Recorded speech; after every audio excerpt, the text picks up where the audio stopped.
Krishna institute of medical సైన్సెస్లో ఒక milestone spine robotic minimal invasive సర్జరీని రోబోని ఎస్టాబ్లిష్ చేశాం.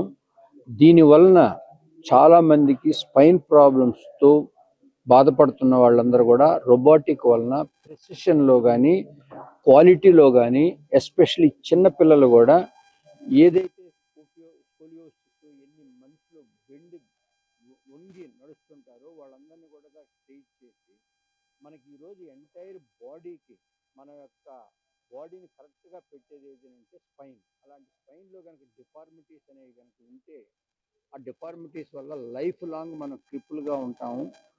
దాన్ని సర్జరీ ఆ స్పైనల్ కార్డ్ అనేది ఈ స్పైన్లో నుంచి వెళ్తుంది. చాలా ఇంపార్టెంట్ ఆర్గాను.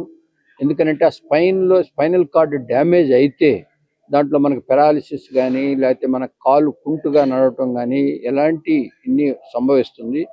అలాంటివన్నీ కనుక మనం మనుషులుగా చేసి హ్యూమన్ టచ్తో చేసేదానికన్నా ఒక ప్రిసిషన్ రోబోటిక్తో కనుక చేస్తే ఎలాంటి డ్యామేజ్ లేకుండా నార్మల్ లైఫ్ లీడ్ చేసేదానికి పనికొస్తుంది. ఈ Medtronic's O arm robotic minimal invasive scar కూడా చాలా తక్కువ ఉంటుంది, బ్లడ్ లాస్ కూడా చాలా తక్కువ ఉంటుంది. అది కూడా కాకుండా చాలా ఫాస్ట్గా రికవర్ అయ్యి మంచి క్వాలిటీ ఆఫ్ లైఫ్ని లీడ్ చేస్తుంది. ఇలాంటి క్వాలిటీ ఆఫ్ లైఫ్ లీడ్ చేసే ప్రతి దానిలో Krishna institute of medical science అది టెక్నాలజీ కానీ తర్వాత మన మంచి హ్యూమన్ రిసోర్సెస్ ఎక్కడైనా ఉన్నా కూడా వాళ్ళందరినీ తీసుకొచ్చి ట్రైనింగ్ చేసి మనం కంటిన్యూస్గా చేసేదానికి మనం సహకరిస్తుంటాం. ఇది మన జర్మనీ నుంచి మెట్రానిక్ అనే కంపెనీ ద్వారా మనం ఎక్వైర్ చేసాము. హైదరాబాద్, ఆంధ్ర, తెలంగాణలో ఇదే ఫస్ట్ మిషను. మనం ఏదైనా కూడా ఒక టెక్నాలజీ అనేది మంచిగా ఉంటే ఆ టెక్నాలజీని మనం మొట్టమొదట మనమే తీసుకొచ్చి పేషెంట్లందరికీ పరిచయం చేస్తాం. అంటే ఇప్పుడు దీంట్లో మనం కనుక చేసేటప్పుడు ఆపరేషన్ చేసేటప్పుడు మనం పెట్టే స్క్రూస్ ఇందాక నేను చెప్పినట్టు ఈ స్పైనల్ కార్డ్ అనేది ఈ స్పైన్లో నుంచి వెళుతూ ఉంటుంది.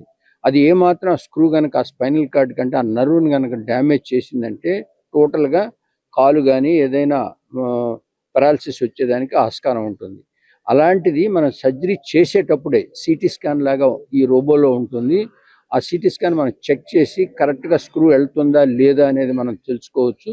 తెలుసుకున్న దానివల్ల అప్పుడు మనం కరెక్ట్గా కూడా దాన్ని పెట్టి ఏమాత్రం బాడీ పార్ట్స్కి డ్యామేజ్ కాకుండా వాళ్ళ క్వాలిటీ ఆఫ్ లైఫ్ని కూడా మనం ప్రొడ్యూస్ చేయగలం. అదేవిధంగా ఇది లేకుండా కనుక ఉండుంటే మనం ముందు స్క్రూ పెట్టిన తర్వాత నెక్స్ట్ డే మనం సిటీ స్కాన్ చేసి స్క్రూ కరెక్ట్గా ఉందా లేదా చెక్ చేసి మళ్ళీ ఆపరేషన్ చేసి చేయాల్సి వస్తుంది. ఇవన్నీ కూడా ఇంట్రా ఆపరేటివ్లోనే తెలుస్తుంది. డాక్టర్ కంట్రోల్ చేయాల్సి వస్తుందా లేకపోతే దానికి అదే ప్రోగ్రామ్ ఫిక్స్ చేస్తే డాక్టర్ ఏది దానికే అదే ప్రోగ్రామ్ ఉండదు. ఏ రోబో అయినా కూడా ఈ డాక్టర్కి హెల్ప్ చేస్తుంది.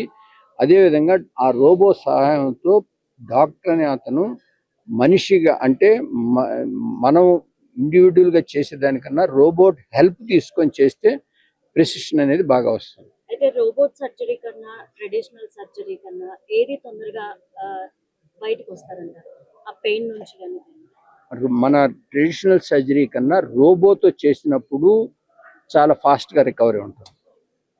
ఇది ఒక డాక్టర్ దీన్ని మెయింటైన్ చేయాలంటే ఒక పేషెంట్కి ఎన్ని రోజుల పాటు ఇది టైం తీసుకోవాలి? ఇది బేసిక్గా ఇందాక మన కృష్ణ చైతన్య సావిత్రి చెప్పినట్టు ముందు మనం ప్రెసిషన్ అనే దానికి రాకముందు రోబోని వాడేదాని ముందు కొన్ని సర్జరీలు మనం చేసి ఉండాలి. ఈ సర్జరీలు చేసి ఉన్నప్పుడు దాంట్లో ఉన్న అడ్వాంటేజెస్ డిసడ్వాంటేజెస్ అన్ని మనకు తెలిసినప్పుడు రోబో వచ్చినప్పుడు రోబో హెల్ప్తో ఏ విధంగా చేయగలం అనేది చేస్తామే కానీ ఆ విధంగా సర్జరీలు చేయకుండా డైరెక్ట్గా రోబోతో చేసినా కూడా మంచి రిజల్ట్స్ అనేది రావు. అంటే అతను చేసే సర్జరీలను బట్టి ఉంటుంది. సర్జరీలను బట్టి బాగా సర్జరీలు చేసి ఉంటే ఫస్ట్ డేనే మళ్ళీ రోబో వస్తే రోబో చేసుకోవచ్చు. కొండాపూర్. సార్ అది ఎక్స్పెన్సివా? అందరూ ఎఫర్ట్ చేయగలిగే పనే ఉంటుంది. India is a poor country but not Indians. Doctor Krishna Chaitanya, spine surgeon, department of spine surgery, KIMS కొండాపూర్లో వర్క్ చేస్తున్నాను. ఈ రోబో లేటెస్ట్గా వచ్చిన రోబోట్ అండి. ఇప్పుడు మన దగ్గర ఉన్న ఈ రోబోటిక్ సాఫ్ట్వేర్ అది కూడా ఇండియాలో మోస్ట్ అడ్వాన్స్డ్ సాఫ్ట్వేర్. దీని ద్వారా మనం పిల్లల్లో వంకర్లు కానీ రొటీన్గా చేసే మినిమల్ ఇన్వేజివ్ సర్జరీస్ కానీ చాలా యాక్యురేట్గా చాలా ప్రిసిషన్తో చేయొచ్చు. దీనికి ముందు ప్రతి సర్జన్ ఆల్మోస్ట్ లైక్ ఒక 5 years 6 years నార్మల్ సర్జరీస్ చేసి ఉండాలి, ఓపెన్ సర్జరీస్ చేసి ఉండాలి, నావిగేషన్ గురించి అలవాటు ఉండాలి. ఇవి ఉన్నప్పుడు మనం రోబోట్ హెల్ప్ తీసుకుంటే చాలా చాలా ఇప్పుడు 100 మందికి చేసినప్పుడు మనకు ఒక 3 to 4% ఎర్రర్ రావచ్చు, పెడికల్ స్క్రూ బ్రీచ్ అవ్వచ్చు. ఎందుకంటే అందరికీ ఉన్నట్టు అనాటమీ అందరికీ ఒకేలాగా ఉండదు, కొంతమందికి డిఫరెంట్గా ఉంటుంది. అవి మనకి తెలియదు, బియాండ్ హ్యూమన్ ఇది ఉంటుంది అనమాట. సో అలాంటి హ్యూమన్ ఎర్రర్ని కూడా మనం నెగ్లెక్ట్ చేసి ఆల్మోస్ట్ నెగ్లిజిబుల్గా కన్వర్ట్ చేసి ఆల్మోస్ట్ 99.9% ప్రెసిషన్తో మనం చేయొచ్చు. ఆ మిగిలిన 1%, 0.1% కూడా మనం పోస్ట్ ఆపరేటివ్ అంటే సర్జరీ అయ్యాక మళ్ళీ సిటీ చేసుకుని చెక్ చేసుకుని అప్పుడే పేషెంట్ని మనం బయటికి తీసుకురావచ్చు. లేదండి, ఈ సర్జరీ ఎనీ స్పైన్ సర్జరీ ఎవరు చేసిన ఏ స్పైన్ సర్జరీకి అయినా సరే ఇది హెల్ప్ అవుతుంది. స్క్రూస్ వేసేటప్పుడు హెల్ప్ అవుతుంది, లోపల డిస్కెక్టమీ చేసేటప్పుడు హెల్ప్ అవుతుంది, ఇంటర్ బాడీ కేజెస్ పెట్టేటప్పుడు హెల్ప్ అవుతుంది, రాడ్స్ అలైన్ చేసేటప్పుడు హెల్ప్ అవుతుంది. And OLIF lateral surgeries, anterior surgeries, neck surgeries. And మా కొలీగ్ న్యూరో సర్జన్, ఆయన బ్రెయిన్ గురించి వాళ్ళ మినిమల్ యూనిట్స్ గురించి చెప్తారు. అట్లా బ్రెయిన్ సర్జరీస్ లో కూడా ఈ రోబోట్ చాలా వరకు మనం యూజ్ చేసుకోవచ్చు. ఇప్పుడున్న టెక్నాలజీకి ఏఐ చాలా దూసుకెళ్తుంది. సో ఏఐకి సంబంధించిన టెక్నాలజీ ఎస్, ఇది మీరు అడిగింది చాలా ఇంపార్టెంట్ క్వశ్చన్. ఎందుకంటే ఇప్పుడు ఇది వరకు మనం ప్రతి వర్టిబ్రాలో స్క్రూని మనం ప్లాన్ చేయాల్సి వచ్చేది. ఇప్పుడు నేను ఒక 10 to 15 సర్జరీస్ చేసిన తర్వాత ఆటోమేటిక్గా ఆ మెషిన్ డిటెక్ట్ చేసుకుని నేను ఎలా స్క్రూస్ వేస్తే బెటర్ అనేది మనకి ప్రెడిక్ట్ చేసి ముందే చెప్తుంది. ఇప్పుడు వచ్చిన కొత్త సాఫ్ట్వేర్లో అంటే లైక్ మనం చేసే ముందే వర్టిబ్రాస్ని ఆటోమేటిక్గా అది స్క్రూస్ ప్లేస్ చేసి ఉంచుంది.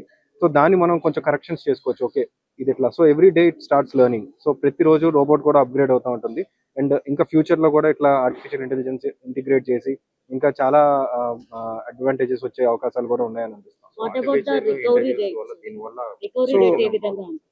సో డెఫినెట్ గా రికవరీ బాగుంటుంది. ఎందుకంటే అమ్మ ఇనీషియల్ స్టేజెస్ లో అంటే ఇప్పుడు ఫస్ట్ 5-6 సర్జరీస్ లో కొంచెం టైం ఎక్కువ తీసుకున్నా బ్లడ్ లాస్ చాలా తక్కువ ఉంటుంది. ఎందుకంటే ఫస్ట్ అటెంప్ట్ లోనే మనం స్క్రూ వేసేయచ్చు, ఆ మజిల్ డిసెక్షన్ ఎక్కువ చేయాల్సిన అవసరం లేదు, ఇన్సిషన్ కూడా చాలా చిన్నగా ఉంటుంది.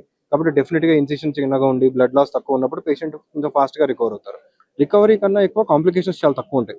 ఫస్ట్ అడ్వాంటేజ్ ఏంటంటే దీంట్లో కాంప్లికేషన్స్ చాలా తక్కువ. రికవరీ ఇది సెకండ్ అడ్వాంటేజ్. థర్డ్ అడ్వాంటేజ్ ఏంటంటే కాన్ఫిడెన్స్ ఆఫ్ ది సర్జన్.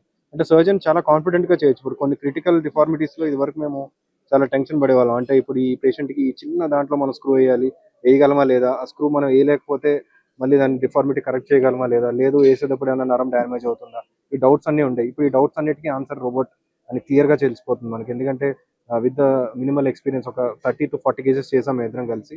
అందులో ఉన్న precision and post operative recovery results చూస్తే అమేజింగ్ ఉన్నాయి. మాకున్న ఎక్స్పీరియన్స్ ని దీనికి యాడ్ చేయాలి తప్ప we cannot tell that robot alone చేయదు. అండ్ అలాగే జూనియర్ సర్జన్స్ కి ఏంటంటే ఇనీషియల్ డేస్ లో రోబోట్ తో కొంచెం కేర్ఫుల్ గా ఉండాలి, కొంచెం ఎక్స్పీరియన్స్ తెచ్చుకొని మనం అది ఎప్పుడైనా ఒక మిస్టేక్ చేసినా మనం దాన్ని కరెక్ట్ చేసేటట్టు కూడా ఉండాలి. అలాంటప్పుడు ఇది సర్జరీలు ప్రాణంతో కూడుకునే ఉంటాయి కదా, ఇట్లాంటివి ఆర్టిఫిషియల్ ఇంటెలిజెన్స్ తో సో ఇట్లాంటి వాటితో వెళ్ళడం వల్ల ఫ్యూచర్లో ఏమైనా ప్రాబ్లమ్ వస్తుంది? అసలు దీనివల్ల మనకి ప్రాబ్లమే ఉండదండి. ఫర్ ఎగ్జాంపుల్ ఇప్పుడు మీరు ఒక ఫారెస్ట్ లో ఉన్నారు, గూగుల్ మ్యాప్స్ ఉంది, గూగుల్ మ్యాప్ వల్ల మనకి ఇబ్బంది ఏమి ఉండదు. సో సిమిలర్ థింగ్ ఏంటంటే మనకి రూట్ తెలిసి ఉండాలి అండ్ దాని అడ్వాంటేజ్ కూడా మనం తీసుకోవాలి ట్రాఫిక్ గైడెన్స్ లాగా. అంతేగాని మనకి ఏమి తెలియకుండా రోబోట్ తీసుకుంటే డెఫినెట్ గా మీరు అన్నట్టు ప్రాబ్లమ్స్ వస్తాయి. బట్ మన ఎక్స్పీరియన్స్ కి అది యాడ్ అవ్వాలి తప్ప మన ఎక్స్పీరియన్స్ లేకుండా రోబోట్ ఒక్కటే మనకి 10 years ఎక్స్పీరియన్స్ ఇస్తుంది అనుకుంటాం, that is quite complete different. So దీని వల్ల మనకి ప్రాబ్లం అనేది రాదు.